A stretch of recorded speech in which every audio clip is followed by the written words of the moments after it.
यह तस्वीरें आप जो देख रहे हैं, यह हैं हिसार के सफरा अस्पताल की तस्वीरें, जिसमें आईसीयू में तैनात कर्मचारी ये कैसे पेशेंट को मार रहा है, आप देख सकते हैं सीसीटीवी फुटेज के माध्यम से।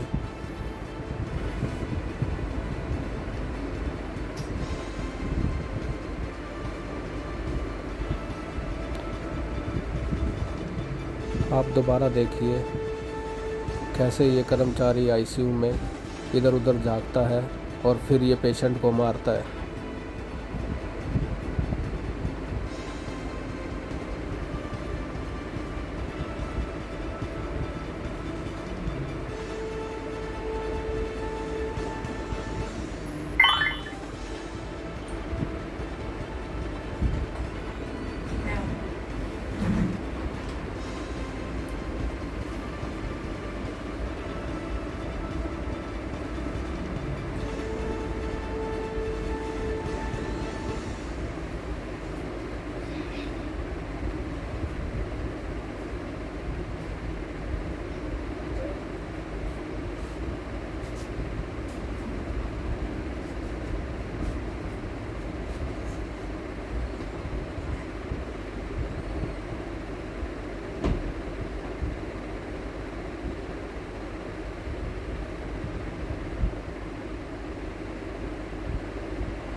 ये एक वीडियो सर्कुलेट हो रहा है, ये मेरे नॉलेज में आया, तो मैं बस इतना क्लियर करना चाहता हूँ कि ये जो वीडियो है ये थोड़ा सा गलत तथ्यों पे आधारित है। कुछ मिसकंसेप्शंस हैं और उस मिसकंसेप्शन के बेसिस पे इस वीडियो को सर्कुलेट किया जा रहा है। मैं बस इतना क्लियर करना चाहूँगा इस वीडियो को लेके कि जो एक विश्वास और एक जो प्यार और एक जो फेथ होता है पेशेंट्स का डॉक्टर्स के प्रति, मिसकंसेप्शंस के बेस पे अगर ये वीडियो ज़्यादा सर्कुलेट होगा तो सोसाइटी में ये फेथ, ये प्यार और ये विश्वास डॉक्टर्स और हॉस्पिटल्स के प्रति जो होता है वो काफ़ी ज़्यादा शैटर हो जाएगा। तो इस वजह से हमारी ड्यूटी बनती है कि हम इस वीडियो पे जो तथ्य हैं उनको सामने लेके आएँ और जो फैक्ट्स हैं और जो मिसकंसेप्शंस हैं उनको हम क्लियर करें, क्योंकि एक जो फेथ और ट्रस्ट और प्यार डॉक्टर्स और हॉस्पिटल के प्रति जो है सोसाइटी में वो मेंटेन रहे। तो ये एक इंसिडेंस हुआ था हमारे हॉस्पिटल में, सिर्फ एक छोटा सा वीडियो क्लिप उसका सर्कुलेट किया गया, जिसकी वजह से काफ़ी रोष है पब्लिक में, काफ़ी अविश्वास और काफ़ी लैक ऑफ ट्रस्ट हो गया है पब्लिक में। तो इस सारी वीडियो को देखते हुए सारे इफ़ेक्ट्स को जानने के लिए हमने हॉस्पिटल में इसकी एक कमेटी गठित करी, जिसमें कि डॉक्टर प्रभु सर हैं, ये जीआई सर्जन हैं, ये डॉक्टर दीपक नैन है, कैंसर सर्जन है। इन लोगों ने उस सारे फैक्ट्स की बहुत ही गहनता से जांच करी, तो जो फैक्ट्स सामने आए हैं वो हम आपको भी क्लियर करेंगे। तो डॉक्टर दीपक सर, सारे आपने सारी इंक्वायरी करी है। तो सर ये मसला था, पेशेंट हमारे पास इमरजेंसी विभाग में आया था 17 तारीख को, और रात के 12:30 बजे इसको इमरजेंसी डिपार्टमेंट में एडमिट करके इलाज शुरू किया गया। मरीज़ को सिरोटिक लीवर डिजीज़ थी, साथ में विड्रॉल के सिम्टम, कुछ अल्कोहल विड्रॉल के सिम्टम वो शो कर रहा था, मानसिक रूप से अस्थिरता। तो मरीज़ को सुबह एंडोस्कोपी करके आईसीयू में शिफ्ट किया गया।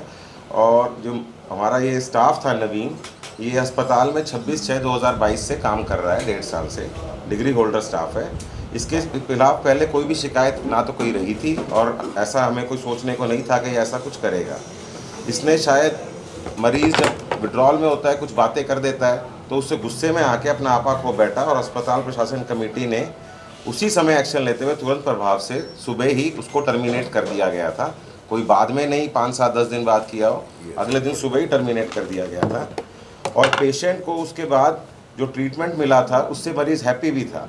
फिर वो मरीज़ घर गया है, घर जाने के बाद जब दोबारा अस्पताल में दाखिल हुआ, इस हादसे के बाद दोबारा दाखिल भी किया है, डॉक्टर प्रभु स्वामी जी से ट्रीटमेंट भी लिया है, और वो ट्रीटमेंट के बाद वो लिख के गया है कि मुझे ऐसा कोई दिक्कत नहीं है किसी डॉक्टर की टीम से, ना किसी डॉक्टर को खिलाफ कोई एफआईआर, ना अस्पताल के खिलाफ कोई एफआईआर है। नवीन के खिलाफ एफआईआर हुई है, उसको ये मामला पूरा पुलिस के संज्ञान में दिया गया। पुलिस ने जो भी हमसे जांच की वो मांगी, हमने पुलिस को कोऑपरेट करके प्रोवाइड भी करी। जांच कमेटी में ये पाया गया कि नवीन थोड़े पर्सनल रीज़न से परेशान चल रहा था और उस दिन वो थोड़ा सा अपना आपा खो बैठा और एक क्षण की भूल के कारण उसको भी काफ़ी पर्सनल रूप से परेशानी का सामना करना पड़ रहा है। नौकरी जाना तो एक जगह है, उसका नाम भी अपनी जगह काफ़ी ख़राब हो गया है। इसमें पूरी मामले में मैं ये ज़रूर रिक्वेस्ट करना चाहूँगा कि ये अस्पताल पिछले 5 दशकों से मरीज़ की सर्वोत्तम सेवा करता आ रहा है। आज भी हमारे अस्पताल में अनुभवी डॉक्टर व नर्सिंग स्टाफ अपने सौहार्दपूर्ण बिहेवियर के लिए माने जाते हैं। हमें एक इंसान की भूल को, चूक को पूरे अस्पताल की गलती से नहीं देखना चाहिए। आपके माध्यम से ये बताना चाहते हैं कि हमारे सभी डॉक्टरों स्टाफ के भरसक प्रयास रहता है कि मरीज़ व उसके अभिभावकों को किसी भी प्रकार की समस्या का सामना ना करना पड़े। विगत 50 वर्षों में हमारे अस्पताल ने मरीजों को किसी भी असुविधा का सामना नहीं करना पड़ा है। गत 18/6/24 का जो ये मामला संज्ञान में आया है, उसकी उच्च कार्रवाई करके अस्पताल प्रशासन ने मामले को पूरी जांच के लिए पुलिस को सौंप दिया है। धन्यवाद। सर, आपने कहा कि सिर्फ एक स्टाफ की गलती है, लेकिन एक वीडियो दूसरा भेज जिसमें 4 लोग उसको उठाते हुए नजर आ रहे हैं। बिल्कुल सही बात है। ऐसा है कि जब ये विड्रॉल के पेशेंट होते हैं, ये छूट के भागना चाहते हैं, आईसीयू से भाग रहा है पेशेंट, दूसरे पेशेंटों के पास भी जाने की कोशिश कर रहा है, वो अपने होश में नहीं है वो मरीज। अल्कोहल विड्रॉल एक सिचुएशन होती है कि मैं जी सालों साल किसी चीज़ के आदी हूँ, चाहे वो टबैको हो, कोई भी सब्सटेंस हो, चाहे वो अल्कोहल हो, शराब हो, अगर उसको अचानक मुझे नहीं मिलेगी तो फ्रंटल लोब से हमारे बहुत ज़्यादा परेशान हो जाता है मरीज़ को। कई बारी उस टाइम हेलुसिनेशन भी होती है, चीज़ें दिखनी शुरू हो जाती हैं, उत्तेजित हो जाते हैं मरीज़, और मरीज़ को हर किसी पे गुस्सा आ रहा होता है और वो सिर्फ चीख के चिल्ला के और वहाँ से भागना चाह रहे होते हैं कि मुझे भाग के बस जो मुझे चाहिए वो मिल जाए, क्योंकि वो स्थिति उसे घर में भी उत्पन्न थी, इसीलिए मरीज़ ये अस्पताल तक पहुँचा था। तरीके से रिहैबिलिटेशन की जरूरत होती है तो इस तरह के मरीजों की, तो उसके लिए अलग से कुछ सेंटर साइकेट्रिक ट्रीटमेंट की आवश्यकता पड़ती है और साइकेट्रिक सेंटर्स में ऐसे पेशेंट्स को अक्सर बेड़ियों के साथ रखा जाता है। 2-3 लोगों के नाम है जी एफआईआर में। देखिए, 2 लोगों के नाम है, एक नवीन, एक सोनू, दोनों के खिलाफ तो एफआईआर का दोनों में नाम है, और तीसरा जो डॉक्टर का वो नाम ले रहे हैं वो डॉक्टर नहीं था, वो एक्चुअली एक नर्सिंग अटेंडेंट था जिनको उन्होंने डॉक्टर समझ के डॉक्टर का नाम लिखवाया। ऐसा किसी डॉक्टर के नाम कोई एफआईआर दर्ज नहीं है, ना डॉक्टर के नाम दर्ज है ना हॉस्पिटल के नाम दर्ज है। डॉक्टर साहब, जो मरीज का बेटा है उसकी तरफ से आरोप लगाए जाए दर्शन की तरफ से कि हमारे खिलाफ भी SC/ST का मुकदमा करने के लिए अस्पताल ने शिकायत की, प्रभाव बना रहे पुलिस के ऊपर। नहीं जी, हॉस्पिटल का इसमें कोई रोल नहीं है, हॉस्पिटल के खिलाफ कोई एफआईआर नहीं है, हॉस्पिटल किसी भी इनकी मीटिंग में इन्वॉल्व नहीं है। तो जो इनकी ट्रबल हुई है उनकी दोनों पेशेंट्स दर्शन की और सोनू और नवीन की हुई है, इसमें कोई भी हॉस्पिटल का नाम नहीं है, कहीं भी हॉस्पिटल की इन्वॉल्वमेंट नहीं है, ना एक हॉस्पिटल के ऊपर कोई आरोप नहीं है। उन्होंने कहा कि हॉस्पिटल इस मामले में कार्रवाई के लिए हमें कोऑपरेट नहीं कर रहा, ये वो उनका बस मानना है। ऐसा नहीं, दर्शन है उससे मेरी अभी भी इन दिनों बात हो रही है, मैं अभी भी ये कॉन्फिडेंटली कहता हूँ दर्शन को आज भी मेरे से कोई शिकायत नहीं है। दर्शन का फ़ोन नंबर ही हमारे पास है, आप चाहें तो हम दर्शन का नंबर भी दे देते हैं आपको। मिलके उनका इंटरव्यू रिकॉर्ड किया 3-4 दिन पहले, तो उन्होंने कहा था कि हॉस्पिटल पे कार्रवाई के लिए वो कोऑपरेट नहीं कर रहा, उल्टा हमारे ऊपर जो है पुलिस को मुकदमा दर्ज करने के लिए दबाव। देखिए, वो नवीन और सोनू की उनमें कोई इन्वॉल्वमेंट हो सकती है जिसकी मेरे को कोई जानकारी नहीं है, क्योंकि हॉस्पिटल की कोई इन्वॉल्वमेंट नहीं है, हॉस्पिटल का कोई नाम नहीं है, हॉस्पिटल के ऊपर कोई आरोप नहीं है, तो हॉस्पिटल इसमें इन्वॉल्व ही नहीं हो रहा है, ना हॉस्पिटल ना हॉस्पिटल का कोई डॉक्टर इसमें इन्वॉल्व हो रहा है। हॉस्पिटल में सफाई इतने दिनों बाद क्यों दी? मामला तो बहुत दिन पहले का चल रहा है, वीडियो तो बहुत दिन। देखिए, मैं देख रहा था कि इसका काफ़ी इल इफेक्ट पड़ा पब्लिक के ऊपर, हमें पब्लिक ने रोज जताया, हमें पब्लिक ने बताया, हमें ऐसा एहसास हुआ कि ये फेथ, ट्रस्ट, विश्वास पब्लिक का। परिवार तो कल भी हॉस्पिटल आया हुआ था और कल भी मीडिया को बुला रहा था, कल भी मीडिया की सफाई दे रहा था कि हमारे साथ गलत हो रहा है और हॉस्पिटल ही इसमें इन्वॉल्व है। नहीं, कल भी परिवार ने हॉस्पिटल क्यों इन्वॉल्व होगा जब हॉस्पिटल का कोई नाम ही नहीं है, हॉस्पिटल के ऊपर तो कोई आरोप ही नहीं है। अगर आपने एफआईआर देखी हो तो हॉस्पिटल तो इन्वॉल्व ही नहीं है उसमें, हॉस्पिटल का जिक्र ही नहीं है। जिक्र सिर्फ इतना है कि नवीन और सोनू हॉस्पिटल में कार्य करते, हॉस्पिटल के ऊपर तो कोई आरोप ही नहीं है। हॉस्पिटल का आरोप होता तो हॉस्पिटल के ऊपर एफआईआर होती। बाकी सदस्यों को बचाने का प्रयास कर कोई प्रयास नहीं किया जा रहा जी, उनको नहीं, उनको टर्मिनेट कर दिया गया है पुलिस के साथ। हमने 3 लोगों को टर्मिनेट किया है और तीनों लोगों के डिटेल्स पुलिस को हम लोगों ने दी हैं, उन लोगों की आइडेंटिटी, उन लोगों का एड्रेस प्रूफ सारा जो पुलिस को जो वीडियो फुटेज है वो सारा हॉस्पिटल को प्रोवाइड किया है, पुलिस को हॉस्पिटल ने प्रोवाइड किया है। वो तो बार-बार ये कह रहे हैं कि समझौता करने का दबाव बनाया जा रहा है। जी नहीं, बिल्कुल नहीं, समझौता करने के लिए हॉस्पिटल क्यों दबाव बनाएगा जब हॉस्पिटल का नाम ही नहीं है किसी एफआईआर में। फिर हॉस्पिटल सामने क्या सफाई देने के लिए इसलिए आया क्योंकि हमें लगा कि ये बहुत ज़्यादा फेथ और ट्रस्ट बैक हो रहा है, इस एपिसोड की वजह से आम जनता में ये रोष है कि हॉस्पिटल के खिलाफ FIR हुई है, जबकि हॉस्पिटल ना तो हॉस्पिटल के खिलाफ FIR हुई है, ना डॉक्टर तरुण के ऊपर हुई है, ना किसी भी और सीनियर डॉक्टर के ऊपर हुई है। किसी भी डॉक्टर के ऊपर FIR नहीं हुई। लीवर का कोई ट्रीटमेंट हुआ था उसका और वही उसके पेट के ऊपर गोली से मारा। देखिए यही देखिए लिवर का हुआ था, डेफिनेटली पेशेंट को नुकसान हो सकता था, लेकिन ये नुकसान जो हुआ वो नवीन की गलती की वजह से हुआ। हॉस्पिटल किसी भी स्टाफ के नेचर की पुष्टि नहीं कर सकता, क्वालिफिकेशन की पुष्टि कर सकता है, उसकी कॉम्पिटेंसी की पुष्टि कर सकता है, लेकिन एक आदमी की मानसिक स्थिति क्या है ये हॉस्पिटल किसी भी स्टेज पे एक कर्मचारी की पुष्टि नहीं कर सकता। लेकिन इसके बाद बिल्कुल मॉनिटरिंग होती है जी। हमने ये रिकॉर्डिंग देने से कभी मना नहीं किया, बल्कि ये रिकॉर्डिंग हमने ही प्रोवाइड कराई। देखिए ये हमने देखा इस एपिसोड से, हमने ये जाना कि हर कर्मचारी की मानसिक स्थिति का ध्यान रखना भी हॉस्पिटल की जिम्मेवारी है। तो इस चीज़ का हमने ज्ञान लिया, हम इस चीज़ों को हमने अपने नर्सिंग सुपरिटेंडेंट को फॉरवर्ड किया कि जो ये नर्सिंग स्टाफ होता है ये नर्सिंग सुपरिटेंडेंट के अंदर काम करता है, और आगे से नर्सिंग सुपरिटेंडेंट एश्योर करेगी कि कोई भी स्टाफ मानसिक रूप से परेशान ना हो, जिसका कि सीधा असर मरीज़ या मरीज़ का अटेंडेंस के ऊपर पड़े। ये जो घटना चक्कर था सर, इसका हॉस्पिटल आप लोगों को कब पता लगा? हमें तो सेम डे पता था जी। हमें हमने उसी दिन टर्मिनेट कर दिया। उसी दिन हमने पुलिस PCR को बुला के पुलिस दोनों जो स्टाफ थे उनको पुलिस को हैंड ओवर कर दिया। जो 3 लोग टर्मिनेट किए, कौन से लोग टर्मिनेट किए? उनमें से एक नवीन, एक सोनू और एक सुरक्षा कर्मचारी है, वो उसका नाम मेरे को ध्यान नहीं है क्या है। आगे ऐसा ना हो इसके लिए क्या करें?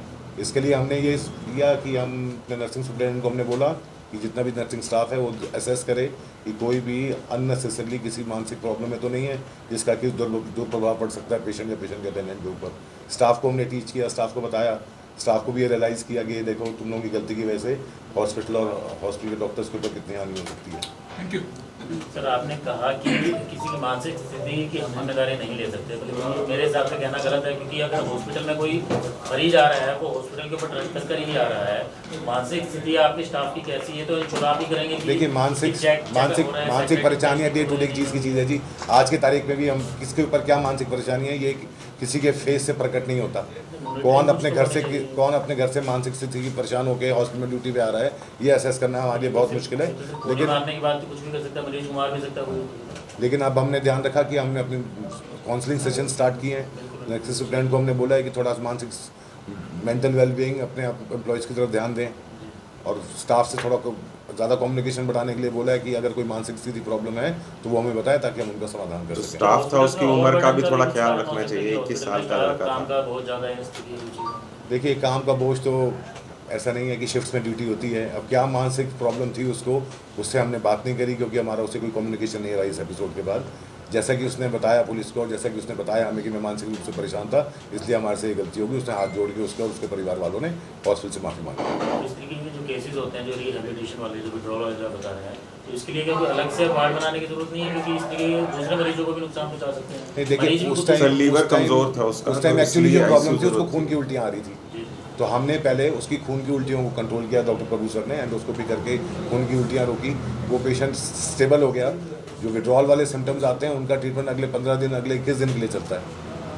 तो ये जो एपिसोड हुआ कुछ उसकी बीमारी की वजह से हुआ, कुछ हमारा स्टाफ जो थोड़ा सा अपना आपा खो बैठा, अपने पेशेंट खो बैठा, वो उसकी वजह से हुआ। लेकिन आज की तारीख में भी उन पेशेंट के अटेंडेंट्स को, पेशेंट बिल्कुल स्वस्थ है, पेशेंट हमारे इलाज से सेटिस्फाइड है, और पेशेंट के अटेंडेंट्स को आज भी तरुण सप्रा या सप्रा हॉस्पिटल से रोष नहीं है। डेफिनेटली रोष है तो उन 2 अटेंडेंट्स से है जिन्होंने उनके पिताजी के साथ मिसबिहेव किया। पेशेंट का क्या रोग है सर अभी? पेशेंट बिल्कुल स्टेबल है, वो इलाज से संतुष्ट है, उसकी सेहत ठीक है। उसका जो बेटा है उसको तरुण सप्रा से या किसी सप्रा हॉस्पिटल किसी भी डॉक्टर से कोई रोष नहीं है। उसको डेफिनेटली रोष है उन लोगों से जिन लोगों ने उसके फादर के साथ मिसबिहेव किया। वो पुलिस कार्रवाई कर रही है और वो कुछ आपस में भी कुछ बातचीत कर रहे हैं। जो पेशेंट SMS में आते हैं क्या वो उस चीज़ को लेकर निश्चित रहे कि अब ऐसा कुछ नहीं होने वाला? ऐसा पिछले 50 साल में आज तक नहीं हुआ जी। ये एक एपिसोड हुआ और हम ये कोशिश करेंगे आगे दोबारा कभी ना हो। डॉक्टर साहब कहने का तात्पर्य है कि इंटेंट हॉस्पिटल की कोई नहीं है, इसको आप एक्सीडेंट मानते हैं? सर्टेनली ये एक एक्सीडेंट था जिससे हमने भी सीखा कि जो एम्प्लॉयज़ हैं उनकी मानसिक स्थिति को भी हमें असेस करना चाहिए। किस तरीके से आप ये कर पाएंगे? आपने कहा कि उनको देखना, कम्युनिकेशन कर पाएंगे, अटेंडेंट से कम्युनिकेट कर पाएंगे। से पहले उनके